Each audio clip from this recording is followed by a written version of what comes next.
अस्सलाम वालेकुम जी। मक्खन बनाने का ऐसा तरीका आपके साथ शेयर करूंगी कि आपने पहले कभी नहीं देखा होगा। इतना आसान कि आप सोच भी नहीं सकते। छोटी सी वीडियो है, इसको कहीं से भी स्किप आपने नहीं करना।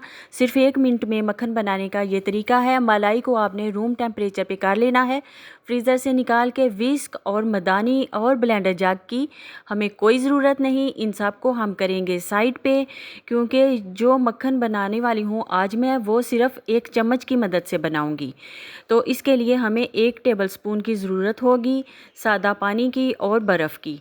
तो 1 मिनट से भी पहले जो हमारी बालाई है, इससे मैं मक्खन बना दूंगी। ना तो हमने लगाई है इस बालाई को जाग, डायरेक्टली फ्रीज़र से निकाल के इसको मैंने काउंटर पे रख छोड़ा था थोड़ी देर पहले, तकरीबन 2 घंटे पहले। मलाई जो कि हमारी रूम टेम्परेचर पे आ चुकी है, इसे मैं देगची में कन्वर्ट कर दूंगी। तो इसमें आपने पहले से कोई पानी ऐड नहीं करना। ना तो मैंने इसको जाग लगाई थी, डायरेक्टली फ्रीज़र से निकाल के इसको नॉर्मल टेम्परेचर पे ले आई हूँ। तो देगची में मलाई मैंने ऐड कर दी है। आप यकीन नहीं करेंगे कि 1 मिनट से भी पहले 30 सेकंड में तकरीबन ये जो हमारी मलाई से मक्खन है ये बन जाता है। इतना आसान तरीका पहले किसी ने आपके साथ शेयर नहीं किया होगा कभी भी।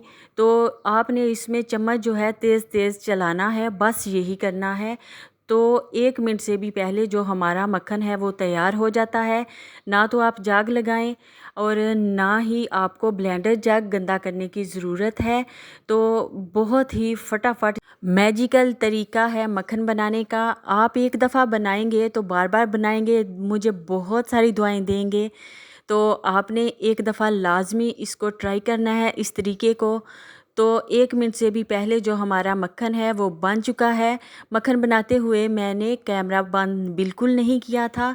तो मक्खन जी हमारा तैयार हो चुका है। अब इसमें मैं नॉर्मल पानी जो है वो शामिल करूँगी, जो कि मैंने पास ही जग में रखा हुआ है। इससे पहले मैंने देसी घी बनाने का तरीका आपके साथ शेयर किया था, वो वीडियो भी मेरे चैनल पे अवेलेबल है। तो देसी घी बनाने का जो तरीका मैंने शेयर किया था, उसके लिए मैंने मक्खन बिल्कुल नहीं बनाया था। तो डायरेक्टली मैंने देसी घी बना दिया था, उसमें भी जाग नहीं लगाई थी। तो आज ये मक्खन बनाते हुए भी इसको मैंने जाग नहीं लगाई मलाई को।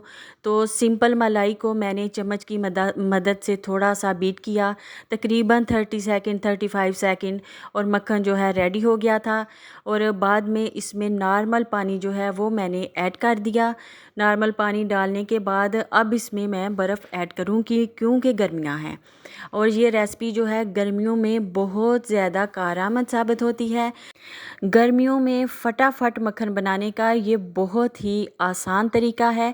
इससे आसान तरीका दुनिया में कोई और हो नहीं सकता। तो अब मक्खन में हम थोड़ी सी बर्फ़ ऐड करेंगे ताकि वो थोड़ा सा सख्त हो जाए मक्खन, और उसे निकालने में हमें जो है कोई टेंशन ना हो, मेल्ट ना हो जाए हाथों में, क्योंकि हाथ जो हैं वो भी थोड़े गर्म होते हैं। तो इसके लिए मैंने थोड़ी सी एंड पे बर्फ़ डाली है। तो एंड पे आप पानी भी इसमें डाल सकते हैं, बर्फ़ भी डाल सकते हैं, ताकि आसानी से मक्खन आप निकाल लें। तो गर्मियाँ आजकल बहुत ज़्यादा हैं, इस वजह से। अगर सर्दियाँ होती तो फिर हम इसमें बर्फ़ जो है वो ऐड नहीं करते। तो इस कदर ये कारआमद रेसिपी मैंने आपके साथ शेयर की है कि कभी किसी ने ऐसी रेसिपी बनाई नहीं होगी। और इतना आसान जो तरीका है मक्खन बनाने का, ये तो एक वर्ल्ड रिकॉर्ड ही बनने वाला है।